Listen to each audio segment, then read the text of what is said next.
E eu passo já para o segundo exemplo, tá? Vai ser assim. Esse aí não está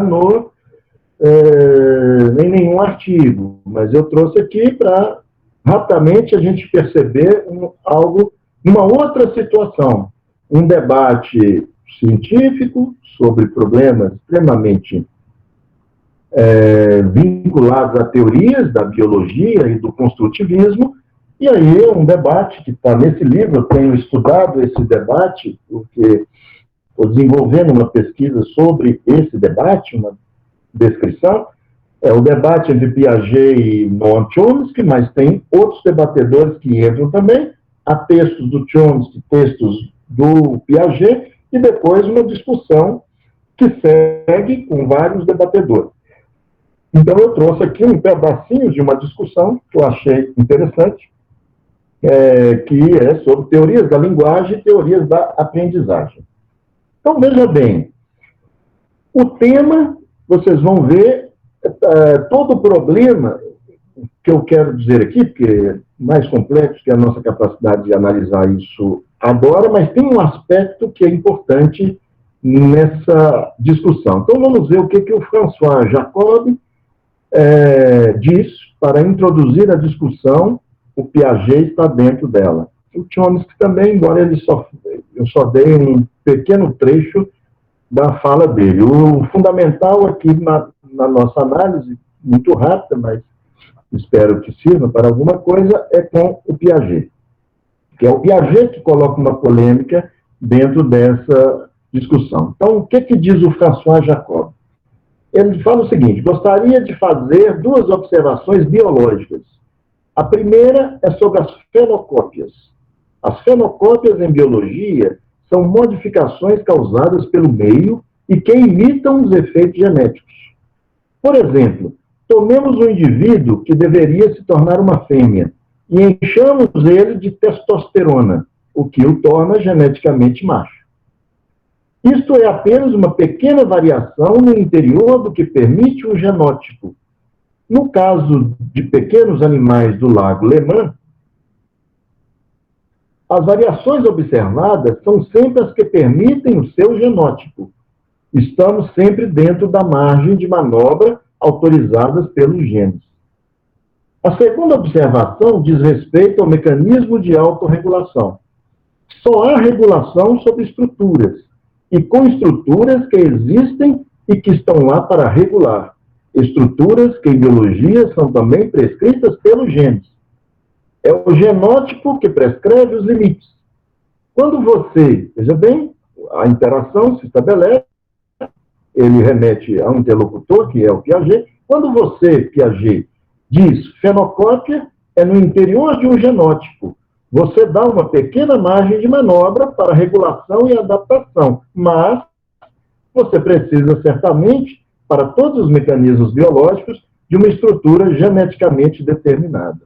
Bom, grosso modo aqui, o que faz o Jacob? Ele dá uma definição, né, do que é fenocópia, né? As fenocópias em biologia são modificações, certo?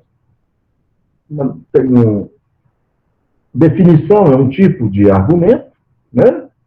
Podemos até dizer que é um tipo de argumento quase lógico. Existem vários tipos de definição, diria, definição por extensão, definição em compreensão, definição por exclusão, pseudodefinições, enfim, tem toda uma lista que a gente poderia recuperar do que são definições. Eu classificaria essa como uma definição analítica que serve a sustentar depois o que como cada um vai desenvolver o seu raciocínio para explicar os processos de autorregulação e de mutação genética e a relação que isso tem com o conceito de fenocopia, de genótipo e de fenótipo. Tá? Então, tem três conceitos que são fundamentais nessa discussão, que é genótipo, fenocópia e fenótipo. e que são necessários para que cada um desenvolva a sua defesa do que é os processos de autorregulação e de determinação genética. Para o Chomsky, isso vai ser super importante, por exemplo, para entender o problema da gramática universal, do núcleo fixo e dos processos de autorregulação genética e de determinação genética que explicariam a nossa faculdade de criar sistemas linguísticos, enfim, gramáticas com base numa faculdade, enfim, biológica, né, determinada pela nossa espécie. Então, a discussão deles depende de uma definição analítica para que se sustente toda uma teorização que cada um vai se colocar. Alguns no interior da biologia, da biologia genética, e o Piaget entende que isso é fundamental para ele defender o seu pensamento construtivista, né? Então, veja bem que ele cita o Piaget, dá uma cutucada nele, chama ele para a interação e faz uma restrição na sua concepção. Porque ele diz, ó, quando você, Piaget, diz fenocópia, é no interior de um genótipo. Você dá uma pequena margem de manobra, ou seja, de liberdade, então, para a regulação e adaptação, mas olha a restrição, né? Raciocínio de disjunção, você precisa certamente, para todos os mecanismos biológicos, aceitar que eles têm uma estrutura geneticamente determinada. Eles não vão poder sair dessa estrutura, né, para construir outra coisa. O Piaget está querendo sair um pouco desse determinismo genético para explicar que sim, não. Vamos ver a reação do Piaget. Eu gostaria de fazer 3 observações. Isso é interessante porque ele faz uma observação a mais do que o Jacob, que ele fala, eu gostaria de fazer 2 observações. O Piaget entra, mas eu gostaria de fazer 3 observações. Eu não vou falar das 3, só da primeira. A primeira é que eu estou surpreso do exemplo muito restrito de fenocópia que nos dá Jacob. Ele faz um ataque, né, dizendo que a explicação dele tem um exemplo que não permite uma generalização. O exemplo é muito restrito de fenocópia, que nos dá Jacob, e, em todo caso, ele não se aplica à Linnéia, que é uma espécie de um caracol, é isso aqui, a tal, é uma lesma, né, mas, na verdade, é um caracol, um escargot, que nós podemos, inclusive, comer, né, e que talvez o interesse do Piaget pelos escargots não é só em termos da delícia que esse bicho representa para certas culturas, mas pelo seu aspecto mutante, né, pluriforme, multiforme, etc. Ele tem estudos sobre aí esses animaizinhos que vivem na profundeza aí de águas doces, né, e que muitos são, enfim, comestíveis, fazem parte da mesa, mas a intenção é usar isso para explicar também o processo de assimilação e de adaptação, para quem conhece aí o construtivismo. Então, ele vai, a primeira é que estou surpreso do exemplo muito restrito de fenocópia que nos dá. E, em todo caso, ele não se aplica à Linnéia abissal, já que, sobre isso, justamente, não havia fixação, e que era apenas uma variação fenotípica que voltou ao tipo assim que houve mudança de meio. Assimilação, adaptação ao meio. Por outro lado, no caso das Linnéias litorâneas, né, os meios agitados pelos ventos, ou seja, o meio ambiente, então, no espaço externo, os meios agitados pelos ventos e as ondas dos grandes lagos fazem aparecer a formação de novos genótipos que não pertenciam à norma da reação do genótipo da espécie, um novo genótipo. E o François Jacob interrompe o Piaget para corrigi-lo, um fenótipo. Né? Mas o Piaget não aceita, ele diz, não, genótipo. Então, existe um desacordo aqui, muito interessante, que é um desacordo nocional.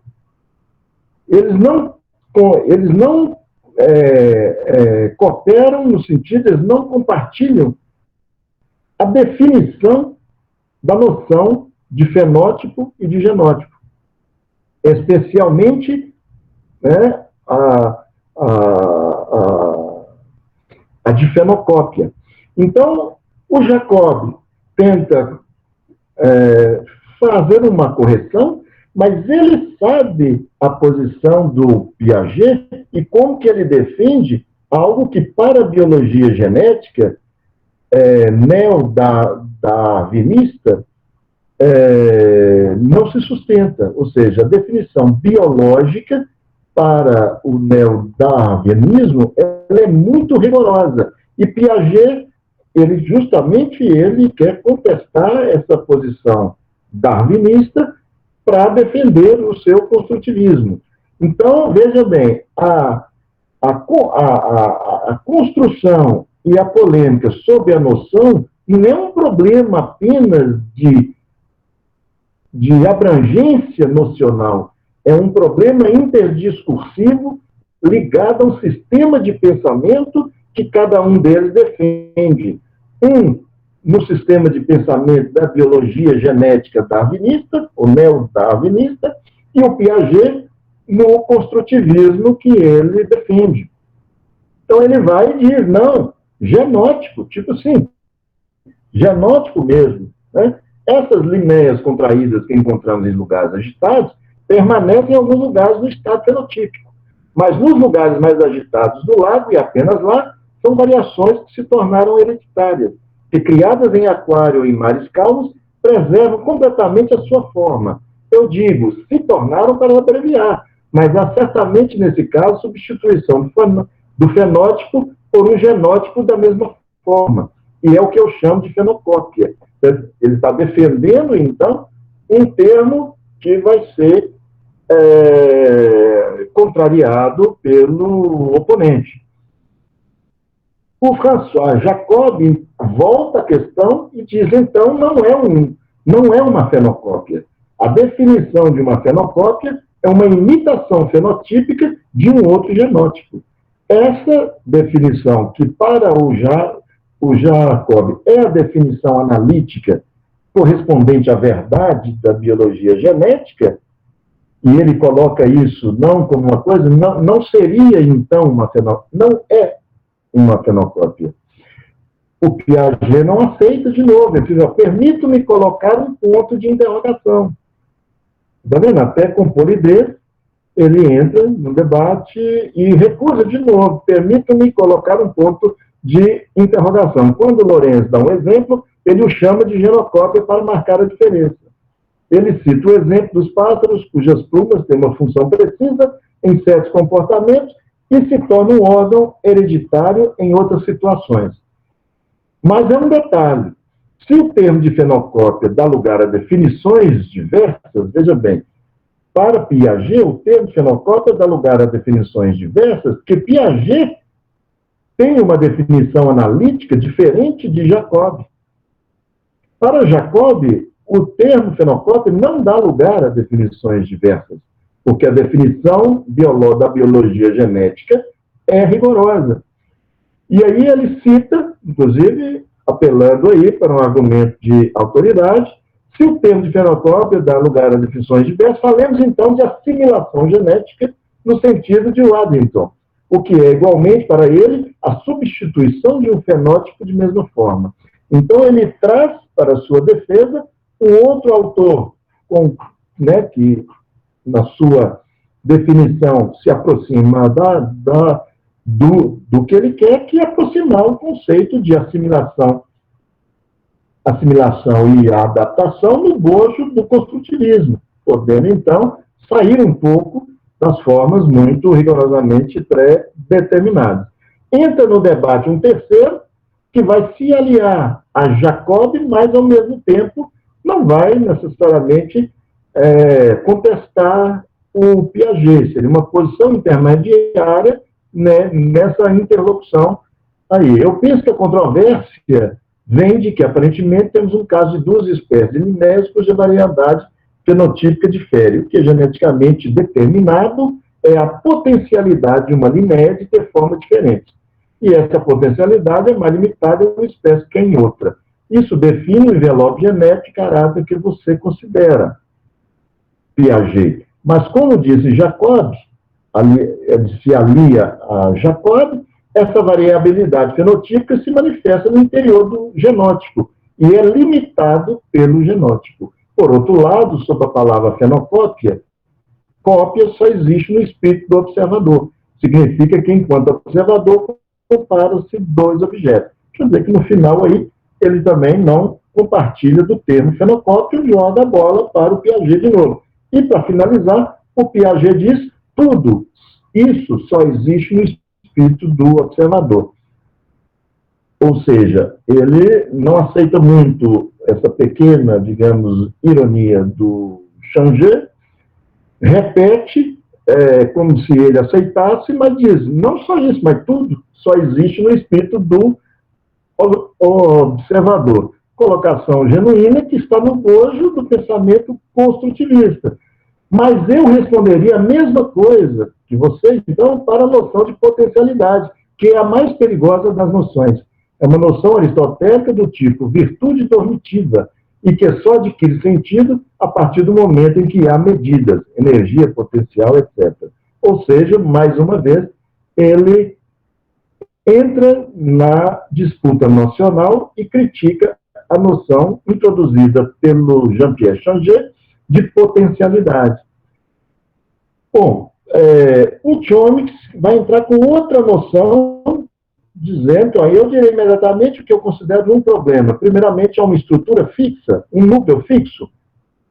Você vê que ele tem outra estratégia, o Chomsky. Ele entra com uma outra noção de núcleo fixo, mas ele entra com um tipo de argumento que a gente poderia chamar de interrogações problematológicas. Há uma estrutura fixa, um núcleo fixo, ele já sabe a resposta sim. E me parece que somos todos já de acordo sobre isso. Em segundo lugar, a questão que nós discutimos, esse núcleo fixo, o que eu chamei de gramática universal, resulta de propriedades estruturais do organismo que são geneticamente determinadas ou se estabelecem em cada caso particular por mecanismos de autorregulação. Faz uma pergunta de novo, que vai, evidentemente, produzir ali, como as injunções eram o óleo da interação, as interrogações de Chomsky redirecionam o debate para as questões que ele introduz. Então, a estratégia dele é interessante, porque Chomsky não quer entrar nessa discussão nocional sobre fenótipo, genótipo, fenocópia, ele quer discutir o problema da determinação, da autorregulação e do núcleo fixo, para defender o seu próprio sistema de pensamento sobre a gramática universal, e ele, então, faz as perguntas reorientarem a discussão. Bom, em resumo, nós vemos que nós estamos numa situação diferente, mas que compartilha.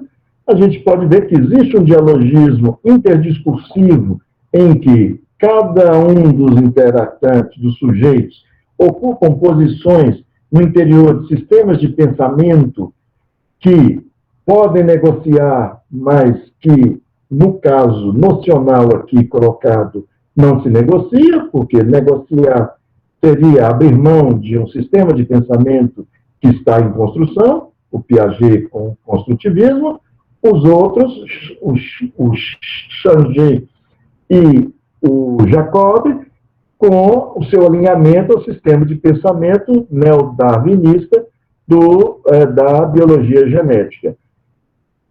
No nível modal, nós vimos que há aí uma modalização fortemente epistêmica, ou seja, asserções em que os sujeitos se assumem como sujeitos de conteúdos epistêmicos, no interior aí dos seus sistemas, e há toda aí então os atos são basicamente atos assertivos, é o Chomsky que introduz aí os atos diretivos interrogativos, né? A diferença foi colocada pelo Chomsky. Os outros na verdade, eles distribuem asserções categóricas de evidência que caracterizam esse tipo de situação, que é o discurso, enfim, da ciência, e que a validação intersubjetiva às vezes é complicada quando cada um quer defender uma definição analítica de conceitos que são muito importantes para o edifício, né, estrutural dos seus sistemas próprios de pensamento. Então, nós temos aí forma de ver também a mesma dinâmica no lado interlocutivo, enunciativo, modal, interacional e no nível interdiscursivo. E aí, nós partimos, só para dizer aí, se alguém quer agora estudar biologia genética, eu trouxe aqui definições do que é um fenótipo, conjunto de caracteres visíveis em organismos, resultantes da interação do genótipo com o meio ambiente. E a fenocópia é a cópia de uma condição hereditária produzida por influência do meio ambiente. O exemplo dado aqui é de um surdo-mudez que não é hereditária, e a fenocópia da surdez de causa genética. Aí é uma definição no âmbito biológico. Né? Mas isso aí já tem uma mesma espécie, uns vão desenvolver por interação com o meio ambiente olhos verdes, outros terão olhos castanhos, enfim. É uma mutação existente e determinada pelo código genético, enfim, em função da interação com o meio e com os caracteres hereditários.